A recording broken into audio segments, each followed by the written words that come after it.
The mist clings to the North Carolina highlands like a shroud, refusing to lift even as the morning sun struggles to pierce through the canopy. For Claire and Jamie Fraser, peace has always been a fragile thing, a temporary lull between the storms of history and the vendettas of men.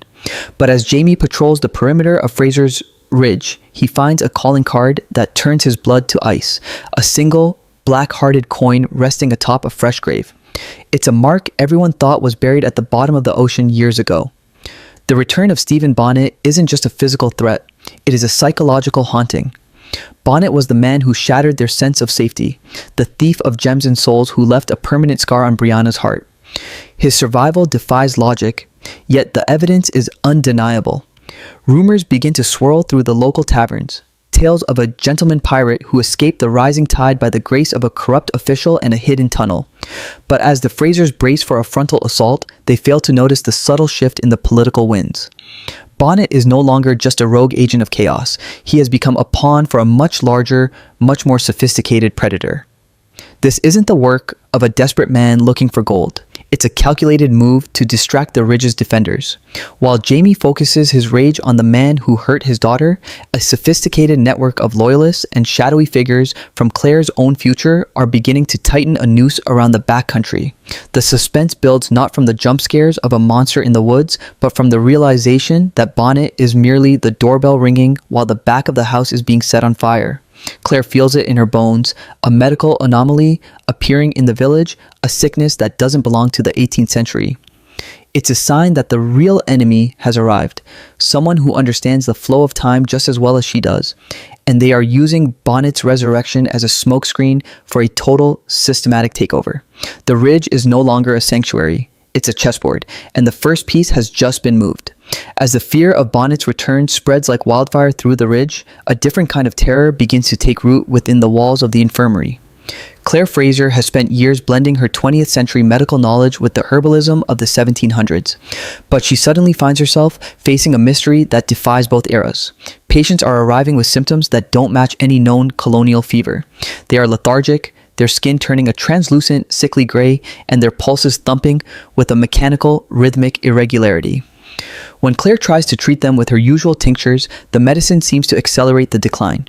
It's as if the biology of her neighbors is being rewritten from the inside out. While Jamie is out in the woods, tracking what he believes are Bonnet's boot prints, Claire makes a chilling discovery in the stream that feeds the ridge's main well. Tucked beneath a shelf of mossy rock is a device, a small metallic canister etched with markings that shouldn't exist for another 200 years.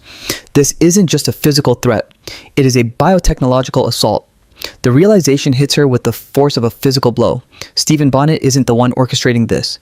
He is the distraction, the loud and violent frontman designed to keep the Frasers' eyes on the horizon while a silent killer infiltrates their water and their blood.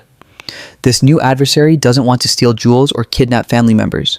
They want to erase the Frasers' legacy by turning their sanctuary into a graveyard. The tension on the ridge reaches a breaking point as Brianna recognizes the technology Claire has found.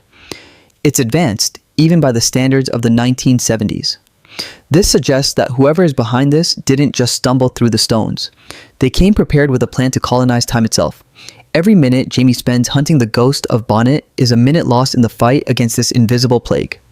The suspense tightens as Claire realizes she can't tell the settlers the truth.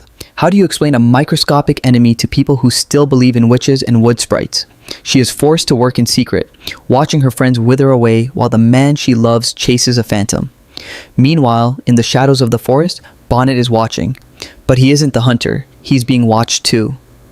He has been given a second life by this mysterious benefactor, but he is realizing that his saviors are far more cruel than he ever was. The pirate who once prided himself on his luck is starting to see that his strings are being pulled by someone who views human lives as nothing more than data points in a grand temporal experiment. The mystery deepens as Brianna and Roger discover that the metallic canister Claire found is part of a larger network. While Jamie is deep in the backcountry, convinced he has Bonnet cornered in a sea cave near Wilmington, the real puppet master finally steps out of the periphery. It is someone who knows the Fraser history not from stories, but from records, archival documents from a future where the American Revolution is a settled matter of fact. This adversary, a man calling himself the Archivist, is a rogue traveler who believes that the Frasers' presence in the 18th century has caused too many ripples in the fabric of time. He doesn't just want them dead, he wants them unmade. The archivist has used Bonnet as a blunt instrument, a way to occupy Jamie's sword arm, while he systematically dismantles the community's trust in Claire's miracle healings. The suspense peaks when the settlers, driven by the archivist's whispered rumors and the worsening sickness, begin to turn on the big house. They see Claire's strange tools and hear her unfamiliar terms, and under the influence of the bioagent in the water, their natural suspicion turns into a violent paranoia. For the first time, the danger isn't coming from a red-coated army or a vengeful pirate, but from the very people Jamie and Claire have sworn to protect. Back at the cave, Jamie realizes the trap far too late. He finds Bonnet, but the pirate is a broken man, his mind fractured by the same experimental toxins the archivist has been testing. Bonnet isn't there to fight. He's there as bait, wired with a primitive but effective explosive device, a gift from his new patron. Jamie is forced to make a choice: execute the man who haunted his family or save him to extract information about the greater threat. As Jamie struggles with his conscience, the archivist makes his move on the ridge, appearing to Claire not as a monster, but as a man of science from her own home time. He offers her a deal. He can provide the antidote to the plague he created, but only if she and her family agree to step back through the stones and never return. The psychological pressure is suffocating. Claire is caught between her oath as a doctor and her love for the life she has built in the past. The archivist reveals that he has been monitoring their timeline for years, and he drops a bombshell that changes everything. He claims that their daughter Mandy's heart condition wasn't just a biological fluke, but a result of the temporal instability caused by their constant crossing. The real enemy isn't just a person, it's the consequence of their own choices. The air in the surgery becomes heavy with the weight of decades of secrets, and as a torch-bearing mob gathers outside, Claire realizes that the gentleman pirate was a saint compared to a man who uses the truth as a weapon of war.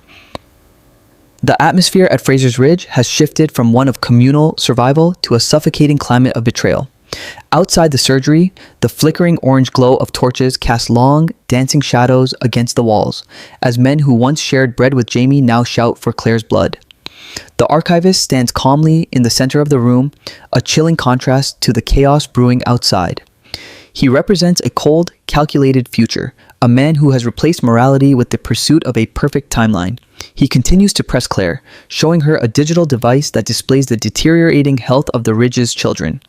He isn't just threatening her life, he is holding the entire next generation of the backcountry hostage. He explains that his technology is filtering the very air they breathe, and without his intervention, the Ridge will become a silent monument to the Frasers' hubris. The psychological suspense reaches a fever pitch as Claire realizes that her 20th century medicine is useless against 21st century bioengineering. She is a surgeon armed with a scalpel, fighting a man who can kill with a keystroke. Miles away, the confrontation in the sea cave reaches a gruesome climax. Jamie finds himself face to face with a Stephen Bonnet he barely recognizes. The pirate, once so full of arrogance and peacock-strutting vanity, is now a trembling shell of a man, his nervous system haywire from the archivist's enhancements. Bonnet begs Jamie for a clean death, terrified of the gods from the future who plucked him from the watery grave. It is a moment of profound moral complexity for Jamie Fraser. To kill Bonnet now would be a mercy, but to let him live might be the only way to prove to the settlers that they have been manipulated by a higher power. Just as Jamie prepares to bind Bonnet and bring him back to the Ridge, the cave begins to groan. The archivist's failsafe has been triggered. A series of timed charges, far more powerful than any black powder Jamie has ever seen, begin to detonate. Jamie is forced into a desperate race against a rising tide and falling stone, realizing that the archivist never intended for Bonnet or Jamie to leave that cave alive. Back at the big house, Brianna and Roger are forced to step into their roles as protectors of the family's secret. They recognize the archivist's equipment not as magic, but as high-level corporate sabotage from a future they thought they had escaped. While Roger uses his skills as a minister to try and calm the mob at the door, Brianna uses her engineering mind to sabotage the archivist's signal. It's a battle of wits played out across centuries. The suspense is unbearable as the mob begins to batter down the door, their minds clouded by the archivist's chemical influence. They aren't themselves, they are puppets of a sophisticated psychological warfare campaign. When the door finally splinters, it isn't Jamie who comes through to save them, but a badly burned and staggering Stephen Bonnet, dragged by a soot-covered Jamie. The sight of the legendary pirate, half broken and terrifying, momentarily freezes the mob. But the archivist only smiles, realizing that the arrival of the gentleman pirate is the final piece of the puzzle he needs to brand the Frasers as conspirators with the devil. The section ends with the Ridge on the brink of a civil war as the Frasers realize that to defeat a man who controls time, they may have to sacrifice their place within it. The climax arrives not with a clash of steel, but with a terrifying silence that falls over the Ridge as the archivist activates his final gambit. As the mob surges forward, the device in his hand emits a high-frequency pulse that drops the settlers to their knees, clutching their heads in agony. It is a display of power that strips away the illusion of the 18th century, revealing the raw, cold dominance of a future that has no room for the Frasers' heart or heritage. Jamie stands his ground, his sword drawn but useless against an invisible wave of sound, while Claire moves to protect her family. The archivist gives them one final choice: surrender their knowledge of the future and submit to his correction of the timeline, or watch as he triggers a permanent neurological lockdown on every person in the valley. The suspense is heart-stopping as the Frasers realize they aren't just fighting for their lives, but for the very soul of the people they love. They are trapped between a pirate who represents their past sins and a scientist who represents a sterile, soulless future. In a desperate, coordinated move, Brianna and Roger realize the archivist's power relies on the local environmental transmitter, the same canister Claire found in the well. While Jamie and Bonnet, an unlikely and unstable alliance of old enemies, create a diversion by attacking the archivist's physical position, Brianna uses her knowledge of modern physics to create a feedback loop. The tension peaks as Jamie lunges through the sonic field, his sheer Highlander while pushing him toward the man who would play God. Bonnet, seeing a final chance to spite the masters who broke him, throws himself onto the archivist, pinning him down just as Brianna successfully overloads the system. A blinding flash of blue light erupts from the canister, followed by an electromagnetic pulse that fries every piece of the archivist's advanced technology. The high-frequency scream stops instantly, and the mob collapses into a confused, heavy sleep. The real enemy is neutralized, his toys of war rendered into useless scrap metal, but the victory comes at a devastating cost. In the aftermath, the archivist is gone. Whether reclaimed by his own time or vaporized by the feedback, no one can say. Stephen Bonnet is found dead among the ruins of the machinery, his final act of defiance being the only thing that bought Jamie the seconds he needed. As the sun rises over a quiet, battered ridge, the Frasers are left to pick up the pieces of a community that no longer fully trusts them. They have defeated the real enemy, but the secret of their origin is now a permanent shadow over their lives. The sickness begins to recede as the water clears, but the psychological scars remain. Jamie and Claire stand on the porch of the big house, looking out over the mountains, knowing that while they saved the world today, the future is no longer a distant destination. It is a predator that knows exactly where they live. The script ends on a lingering, suspenseful note. As Claire cleans her medical tools, she notices a small digital blinking light on her own wrist, a tracking marker left behind by the archivist. The war for time isn't over, it has only just moved under their skin. The dust from the explosion settles, and the silence that follows is heavier than the noise of the battle ever was. As the settlers of Fraser's Ridge slowly wake from their forced slumber, they look around with hollow eyes, the remnants of the archivist's influence still clouding their memories. Jamie and Claire stand amidst the wreckage of the futuristic technology, realizing that their world has been irrevocably changed. They didn't just fight a man, they fought the inevitability of time itself. The real enemy may have been defeated for now, but the archivist's final words haunt Claire's every thought. If their very existence in this century is causing a ripple effect that threatens their children's lives, is staying here an act of love or an act of selfishness? The suspense shifts from physical danger to an agonizing moral dilemma. Jamie looks at his hands, calloused by years of protecting this land, and realizes that the sword, the weapon he has trusted his entire life, is useless against the ghosts of the future.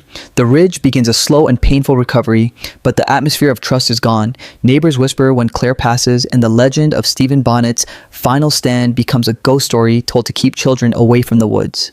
But the true cliffhanger lies in the small, blinking light beneath Claire's skin. In the dead of night, she sits by the hearth, watching the rhythmic glow of the subdermal tracker. It is a beacon, a signal calling out to a time she thought she had left behind. Far away, in a sleek, sterile room in the 21st century, a monitor flickers to life, showing a steady pulse located deep in the North Carolina wilderness of 1779. The archivist was not alone. He was merely the scout. The realization is chilling. The Frasers aren't just survivors anymore. They are targets in a war that hasn't even begun yet. As Claire looks at Jamie, sleeping peacefully, she knows she cannot tell him. The real enemy isn't just more dangerous, it's patient, and it's coming back. The final layer of the mystery begins to peel back, revealing a truth that is far more cold and calculated than the Frasers ever imagined. As the seasons change and the first frost of winter bites into the ridge, life appears to return to normal, but Jamie's hunter instincts tell him otherwise. He notices strange patterns in the migration of the birds and the way the shadows fall across the valley, subtle inconsistencies that suggest the ridge is being observed through lenses not made of glass. While the archivist is gone, he has left behind a digital blind, a surveillance net that keeps the Frasers trapped in a bubble of distorted reality. The suspense reaches a breaking point when Roger, tinkering with an old radio he tried to build, picks up a signal. Not music or news, but a dry, monotone voice reading out the daily movements of every person on the ridge. They aren't just living their lives, they are being broadcast as part of a historical reality experiment for a future that views them as nothing more than specimens in a jar.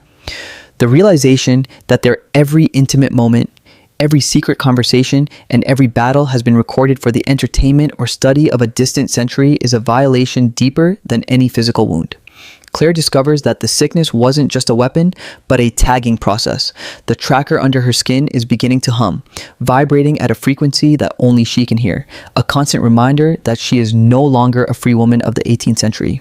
The real enemy isn't just a person or a group, it is an entire society from the future that has turned the past into a playground. Jamie and Claire realize that to truly be free, they must find a way to go dark, to disappear from the historical record entirely. But how do you hide from an enemy that already knows how your story ends? As the screen fades to black, we see a modern-day hand reaching out to a touchscreen, pausing the image of Jamie and Claire standing on the porch. A voice whispers, "Enhance the resolution. I want to see the moment they realize they've already lost." The credits roll on a note of absolute chilling uncertainty.